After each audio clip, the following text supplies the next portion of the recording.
एक राजा जिसने मौत को हरा दिया, एक ऐसा योद्धा जिसने औरंगजेब से जिंदगी की भीख मांगने के बजाय खुद को कुर्बान कर दिया।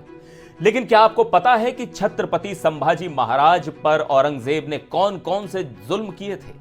कैसे 15 दिनों तक उन्हें तड़पा तड़पा कर मारा गया?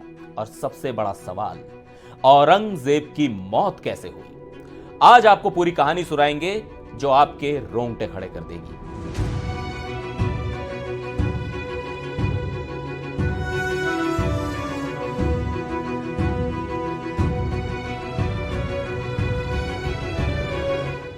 नमस्कार, मैं हूं सिद्धार्थ प्रकाश।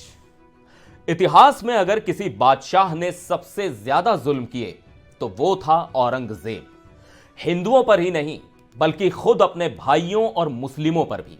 लेकिन जिस शख्स ने औरंगजेब को सबसे बड़ी टक्कर दी वो थे छत्रपति शिवाजी महाराज के बेटे संभाजी महाराज।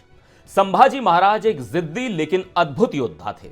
जब वो युवा थे तो एक समय ऐसा आया जब गुस्से में अपना घर छोड़ दिया और औरंगजेब के दरबार में चले गए।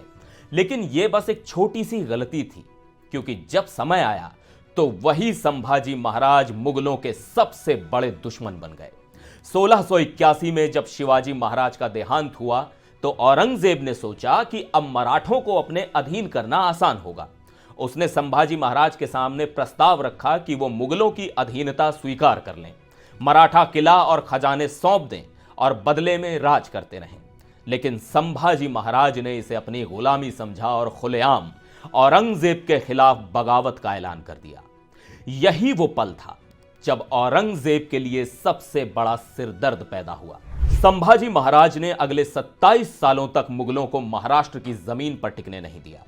वो एक शानदार रणनीतिकार थे जिन्होंने गुरिल्ला युद्ध की तकनीक अपनाई और मुगलों के हर हमले को नाकाम किया। वो न सिर्फ मराठों की स्वतंत्रता के लिए लड़े बल्कि उन्होंने ये भी सुनिश्चित किया कि मुगल सेना दक्षिण भारत में आगे ना बढ़ सके।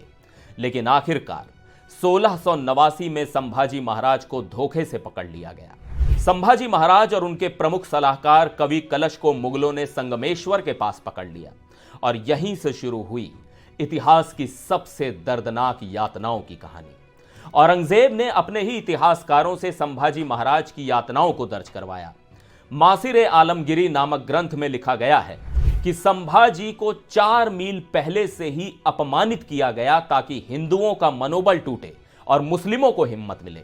इसके बाद उन्हें औरंगजेब के दरबार में लाया गया, जहां औरंगजेब ने खुद सजदा कर अल्लाह का शुक्र अदा किया कि उसका सबसे बड़ा दुश्मन पकड़ा गया। इसके बाद जो हुआ वो किसी भी इंसान के लिए असहनीय था। औरंगजेब चाहता था कि संभाजी महाराज झुक जाएं और उसे मराठा साम्राज्य की चाबियां सौंप दें, लेकिन संभाजी महाराज अडिग रहे। औरंगजेब ने उनके सामने 3 शर्तें रखी। पहली, सभी मराठा किले मुगलों को सौंप दें। दूसरी, अपने छिपे हुए खजाने की जानकारी दें। और तीसरी, मुगलों की मदद करने वाले अपने गुप्त अफसरों के नाम बता दें। संभाजी महाराज ने जवाब दिया, मैं शिवाजी का पुत्र हूं, मौत स्वीकार है लेकिन गद्दारी नहीं। यही सवाल औरंगजेब को आग बबूला कर गया। उसने तत्काल संभाजी महाराज को यातना देने का आदेश दिया। सबसे पहले संभाजी महाराज की आंखों में गरम सलाखें डालकर उन्हें अंधा कर दिया गया। फिर उनके नाखून खींचे गए, जीभ काट दी गई ताकि वो कुछ बोल न सकें। 15 दिनों तक उनकी चमड़ी उधेड़ी गई। उनका आखिरी संदेश यही था कि मैं हिंदवी स्वराज्य का सेवक हूं, मौत मंजूर है पर गुलामी नहीं। फतूहात आलमगिरी के अनुसार आखिरकार 11 मार्च 1689 को औरंगजेब ने आदेश दिया कि संभाजी महाराज को वाघ नख से सामने और पीछे से चीर दिया जाए। संभाजी महाराज को भीमा नदी के तट पर वधु गांव में बेरहमी से मारा गया। फिर उनकी कटी हुई गर्दन पूरे साम्राज्य में घुमाई गई और दिल्ली के दरवाजे पर लटका दी गई। अगर किसी को लगता है कि औरंगजेब सिर्फ हिंदुओं के खिलाफ था तो यह गलत होगा। उसने अपने ही मुस्लिम भाइयों और शिया मुस्लिम समुदाय पर भी जुल्म ढाए। इस्माइली मुसलमानों का नरसंहार।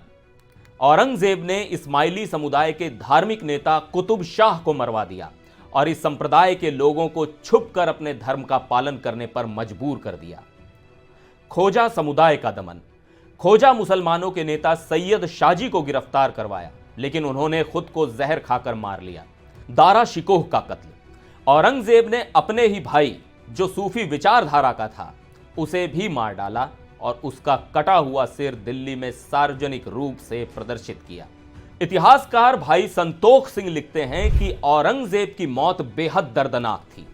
आखिरी दिनों में उसकी भूख खत्म हो गई थी, शरीर कुछ भी पचाने की हालत में नहीं था और वो जो भी खाता था वो जहर की तरह असर करता था।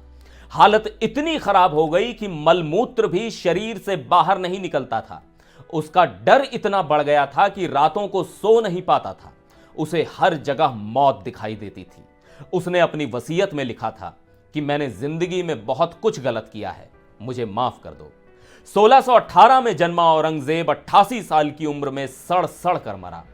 तो कुल मिलाकर औरंगजेब सिर्फ एक कट्टर और क्रूर शासक था जिसने सत्ता के लिए अपने भाई तक को मरवा दिया। लेकिन जब उसका सामना छत्रपति संभाजी महाराज से हुआ तो उसने पहली बार देखा कि धर्म और आत्मसम्मान के लिए लड़ने वाले कैसे होते हैं। और अंत में जो दूसरों को तड़पाने वाला था वो खुद भी दर्दनाक मौत मरा। अब सवाल आपसे, क्या धर्म के नाम पर कट्टरता और अत्याचार करने वाले शासकों का अंत हमेशा ऐसा ही होता है? और छत्रपति संभाजी महाराज जैसे वीर योद्धा आप में से किन किन के हीरो हैं? कमेंट में जरूर बताइएगा।